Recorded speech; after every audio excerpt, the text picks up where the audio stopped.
So thank you very much, everyone. My name is Hugh, Halford, Thompson. Sorry for the repeat if you were here for the panel session, but I'm VP of Business Development at MineHub Technologies. Before I start, I wanted to say that we've actually done this before as a founding team. We've created over $500 million in investor value and in shareholder value, and we've launched similar platforms. So my CEO launched Vact, and Congo also is at ING. I started the One Office project that ended up rolling into that, as a couple other companies that we set up as well. Today we're looking for both investors and clients, so miners and buyers, traders, banks, etc., to join us on this journey. That was going to be that slide.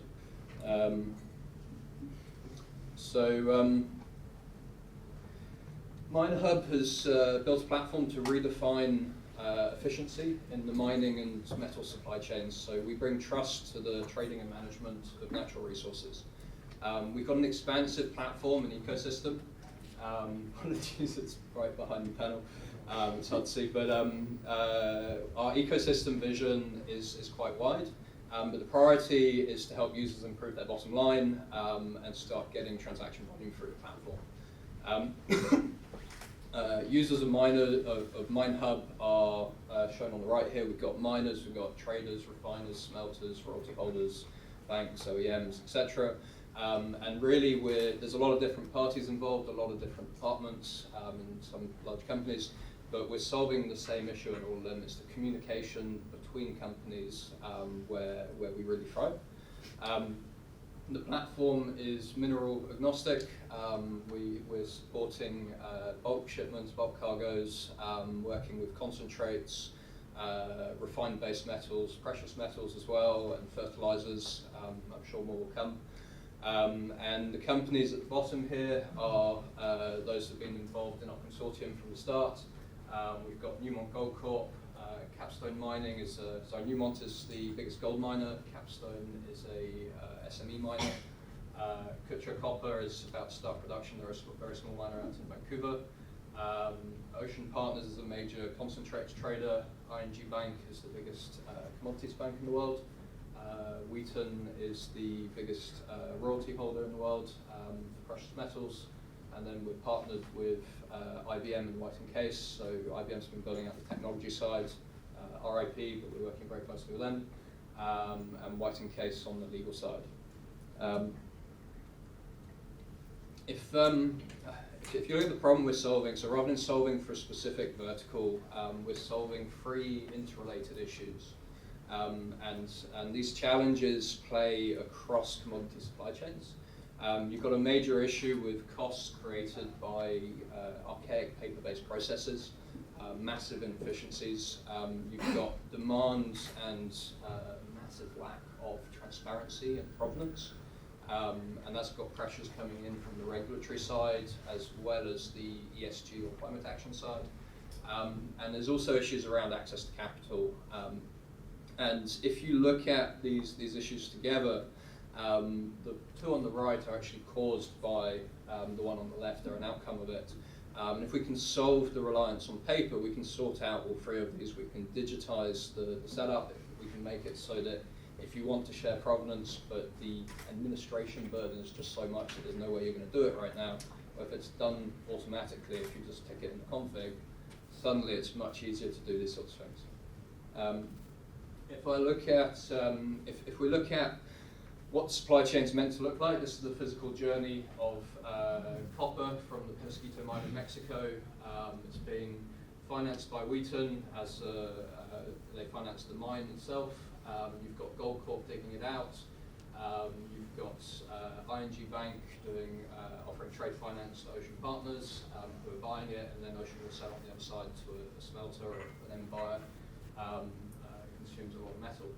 Now, if you look at what the process is actually like from an information flow, we have our product guy put us together, Carl put us together back in January, and it's actually a surprisingly accurate representation of all the emails that go back and forth, all the papers that go back and forth. And it's a complex operation. It's a stressful operation.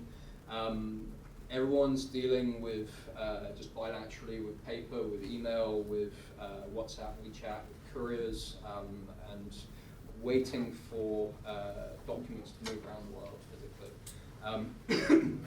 Things that can go wrong a lot. And working capital is often tied up in literally just waiting for FedEx. Or waiting for one of the other companies. Bear in mind that you can have, I've shown 5 here, but you've also got the insurers, you've got the brokers, you've got the shipper, the carrier, you've got the port authorities, you've got all these different parties involved. And if you've got 15 companies all sort of chasing each other, it becomes a bit of a mess. Of course, then you repeat that stress every time that metal changes hands. Provenance is lost. Unless you have all the information is there, but it's globally dispersed in filing cabinets and inboxes. And as an end user, like a car company or an electric company, how can you prove that there was no slave labor involved in the full upstream supply chain? How can you prove that there's no sanctioned parties involved? How can you prove that the mine that the metal comes from has been certified for sustainable water management? And right now you can't. You end up going to the parties that you can buy from, but they don't have the information. In some cases they don't want to give it to you. In other cases they can't because they don't have it. And digitalisation is an enabler to start opening that up as well. Supply chains on MineHub look very different. You can see the box in the middle is really connecting together the different parties in the supply chain. Everyone's collaborating on shared information in real time in a common language, and everyone knows the status of the transaction and who needs to do what and when. Instead of a transaction manager at each of the 10 companies literally calling each other up, checking has the LC been issued, has the label been cut, where are we at different key events. MineHub will send notifications around when key actions have happened and said, right, this is information you need to see, or now it's your turn to act. So transactions cost a lot less. Our value proposition is both for majors and SMEs alike, big and small miners, and we're working with bank and non-bank lenders. I'll cover this briefly, but our platform vision, we've actually deployed the utility layer in the middle. That's live as of a couple of weeks ago. And if you look at what I alluded to on the panel, if you've got a digital platform which has all the interactions between the various parties, you can then start tokenizing trade finance, you can tokenize royalty streams, you can create a price index, that's a massive market. You can start adding different solutions for KYC or settlement rails, and we can plug into the various. In the middle, we've got different platforms that we can start connecting into, and the left is actually discussions we're having with the clients to enable some of these. On the right are some of the ones we're going to build. So that's where we're going, but MineHub is live. This stuff is real. We've released the utility layer, which has mining operations, capturing mine production. We've got miners, traders, buyers and banks, and non-bank lenders coordinating the transactions and the trade finance side. And we've got royalty holders or streamers who are able to see real-time reporting from the mines. We're inviting forward-looking enterprises to co-create with us and see how we can transform your business, help improve, and how you can help us improve the functionality and be part of that design process. I know I'm down to about 30 seconds, so I'll skip through the screenshots a little bit quickly, but this is showing how you can capture your production reports and attach it to a contract. It's the first step in Provenance. This is some of the trader view, which is creating a contract, picking up the credit agreement with the bank, and uploading documents for presentation. And all users get to be able to see key notifications, key events in the transaction, and position data on the shipping, for example. Thank you very much. Bang on time.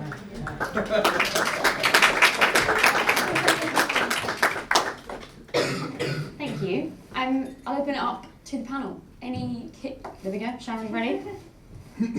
Hi. I have a little bit of an unfair advantage given 5 years ago I put gold on blockchain at the Royal Mint. So I also know that 70% of the global gold supply is actually jewellery remelted down. And that so happens to be where conflict minerals are usually added into the supply chain. So I'm just kind of curious how your system tracing the provenance of that part of the supply chain, because in general from the mine is quite clean. It's the 70% of remelted jewellery that adds in all the conflict minerals. So the area that we're focusing on is the bulk side starting at the mine. So for remelted jewellery, there's a huge market there that's, I don't know if we'll ever move there, but somebody will, there's a big market there. But we're, on the provenance side, we're capturing the first transactions coming out of the mine.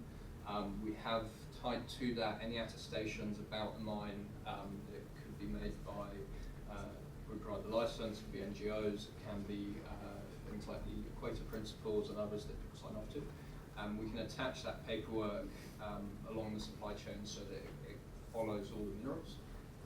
Once it goes out, I guess we go through the miner, the trader, the traders, the smelters, out the other side through traders and then the manufacturer. After that, that's where we stop at the moment. I think there's a huge opportunity to circle around that loop again, but we're focused on that first one.